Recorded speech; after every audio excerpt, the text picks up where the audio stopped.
New background, isn't it colorful? Yes. Knife in my hand, a spatula in my hand. Am I going to cook something for you? A new recipe? No.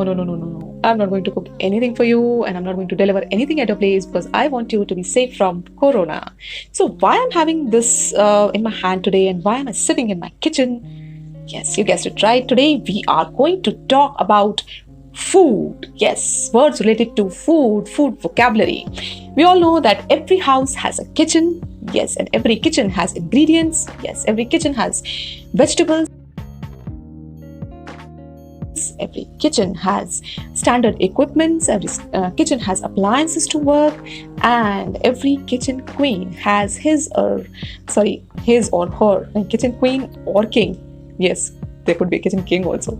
So kitchen king or queen has his or her own methods of preparation. So methods of preparation could be boiling, could be frying, could be deep frying, stir frying, could be baking, could be anything, could be dry heat cooking methods. And in this dry heat cooking methods, you must have heard this word sear, and it spells as S-E-A-R, and we pronounce it as sear. So what do we mean by this? हम लोग क्या करते हैं जब किसी food ingredient को कढ़ाई में जितना थोड़े ऑयल में हम उस इंग्रेडिएंट को डालते हैं, we keep it on high heat for a limited period of time और ब्रीफ पीरियड ऑफ टाइम, थोड़े से टाइम के लिए उसमें रखते हैं और उसको crusty texture आने तक ब्राउन होने देते हैं.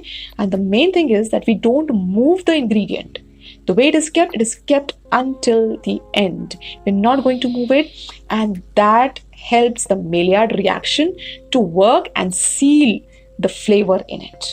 And that gives you a crispy texture. Who loves it? I love it. So that is sear.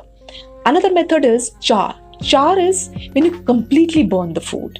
Yes, you put the food on the flame directly, or you put it in the very hot pan or grill. So that is charring. Another method is saute. You must have used this word, and you must have heard this word many a times. Saute is a French word which means to jump. What do? We constantly move the ingredients back and forth in the pan when we are cooking them. Yes, and it helps to help them to cook evenly and brown them easily. So it happens to cook evenly because we have cut those vegetables evenly. So did I use cut here? So what do I mean by cut? Cut means dice, cut means slice, means mince, means shred, means chop, or what? Just give me an answer quickly in 5 seconds. 1, 2, 3, 4, and 5.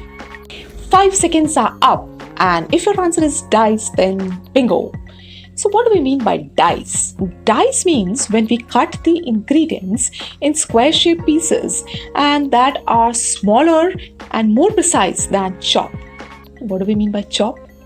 Chop is a generic way, and it doesn't refer to any particular shape or size. You can cut it as per your liking. Next word is mince. Mince is cutting the ingredients as small as you can. Rock the knife back and forth and cut them into small pieces. And we usually do it for garlic and greens, or you can say, I must say, herbs also.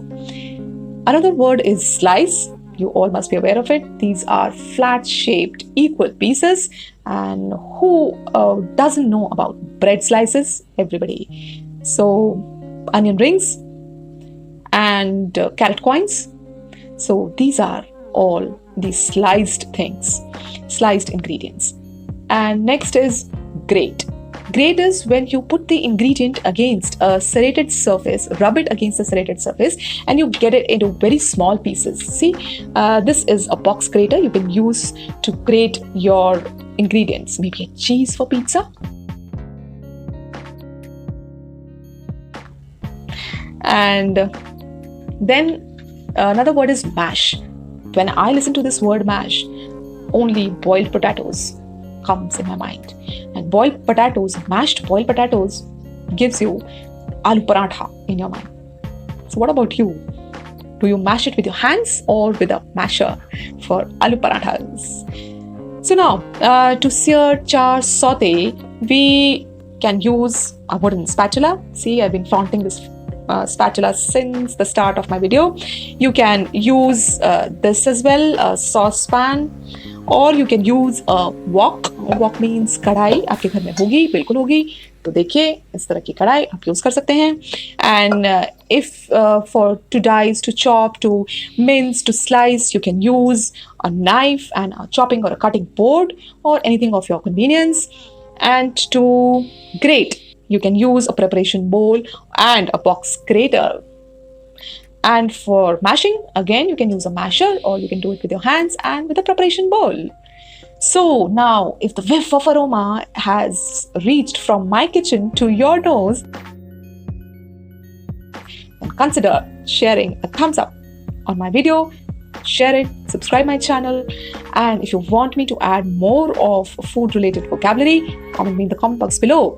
And how about having food idioms in the next video? Just let me know and I'll be there with food idioms in my next video. Till then, bye bye. Eat healthy, stay happy.